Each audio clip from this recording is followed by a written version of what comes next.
সম্প্রতি দেশের একটি জাতীয় দৈনিকে প্রকাশিত সংবাদে তুলে ধরা হয় বাংলাদেশ প্রিমিয়ার লিগ অর্থাৎ বিপিএল 3 ফ্র্যাঞ্চাইজির ফিক্সিংয়ে জড়িত থাকার তথ্য। সেখানে রাজশাহী, সিলেট ও ঢাকার কথা তুলে ধরা হয়। তার চেয়েও বড় কথা, এক ম্যাচ হারলে 400 কোটি টাকার অফার দেওয়ার কথাও তুলে ধরা হয়। বিপিএলের সর্বশেষ আসরে এমন হযবরল অবস্থার সৃষ্টি হয়েছিল। খালি চোখেই অনেক মুহূর্ত দেখে জেগেছে ফিক্সিংয়ের সংখ্যা।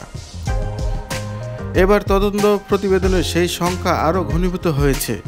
কোথাও কোথাও নিশ্চিত পাওয়া গেছে যে একাদশ বিপিএলে সত্যি আষ্টেপৃষ্ঠে জড়িয়েছিল ফিক্সিংয়ের বিষ বাষ্প। বিপিএলে ফিক্সিংয়ের অভিযোগ তদন্তের দায়িত্ব পাওয়া তদন্ত কমিটি গত বিপিএলে সন্দেহজনক 36টি ঘটনা পেয়েছে। এসব ঘটনায় নাম আছে 10 থেকে 12 জন ক্রিকেটারের, যাদের মধ্যে 3 থেকে 4 জন হাই ফ্ল্যাগধারী। এই তালিকায় আছেন জাতীয় দলে খেলা 2 ক্রিকেটার, যাদের একজন পেসার ও একজন অফ স্পিনার। অস্বাভাবিক ওয়াইড দেওয়া জাতীয় দলে না খেলা এক পেসারও আছেন। এই ক্রিকেটারদের বিরুদ্ধে ওঠা অভিযোগের ব্যাপারে অনেকটাই নিশ্চিত হওয়া গিয়েছে। আর মিডিয়াম ফ্ল্যাগ ও লো ফ্ল্যাগ ক্রিকেটারদের বিরুদ্ধে ওঠা অভিযোগ পুরোপুরি নিশ্চিত না হলেও নির্দোষ বলা যাচ্ছে না। যে খেলোয়াড়দের বিরুদ্ধে অভিযোগ উঠেছে তাদের বেশিরভাগই বয়স 35 পেরিয়ে গেছে, তাই জাতীয় দলে আর তাদের ফেরার সম্ভাবনা নেই।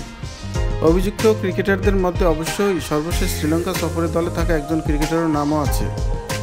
শুধু খেলোয়াড়ই নন, সন্দেহভাজন হিসেবে উঠে এসেছে আরও অনেকের নাম। এমনকি বিসিবির একটি উপকমিটির একজন সদস্যর নামও আছে তালিকায়। তিনি আবার গত বিপিএলে একটি ফ্র্যাঞ্চাইজির অংশ ছিলেন। এর বাইরে তিনটি ফ্র্যাঞ্চাইজির ম্যাচ ঘোরাপেটার ব্যাপারে তদন্ত কমিটি নিশ্চিত হয়েছে। এই 3টি দল হলো দুর্বার রাজশাহী, সিলেট স্ট্রাইকার্স ও ঢাকা ক্যাপিটালস। নির্দোষ প্রমাণ না হলে বা নির্দোষ প্রমাণিত হওয়ার আগ পর্যন্ত এই খেলোয়াড়, ফ্র্যাঞ্চাইজি ও কর্মকর্তাদের ক্রিকেট থেকে দূরে থাকার সুপারিশ করতে যাচ্ছে তদন্ত কমিটি। এমনকি খেলা সম্প্রচারের দায়িত্ব থাকা প্রতিষ্ঠান নিয়েও আছে অভিযোগ। যেসব চ্যানেলে ব্যাটিংয়ের বিজ্ঞাপন প্রচারিত হয়েছে সেসব চ্যানেল নিয়েই সন্দেহ। অভিযোগ রয়েছে, এই অবৈধ বিজ্ঞাপন প্রচার করেই নাকি একটি চ্যানেল 170 থেকে 180 কোটি টাকার মতো আয় করেছে। তো প্রিয় দর্শক, খেলাধুলা বিষয়ক সকল তথ্য পেতে এফএস স্পোর্টস চ্যানেলটি সাবস্ক্রাইব করে রাখবেন। এছাড়া এফএস স্পোর্টস নামে একটি ফেসবুক পেজ রয়েছে, সেখানে গিয়ে ফলো দিয়ে রাখবেন, কারণ খেলাধুলা বিষয়ক সকল তথ্য এই চ্যানেলটিতে আপডেট দেওয়া হয়।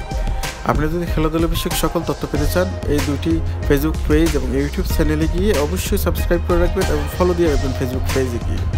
আজকে এখানেই শেষ করছি, দেখা হবে নেক্সট কোনো ভিডিওতে। সে পর্যন্ত সবাই ভালো থাকবেন।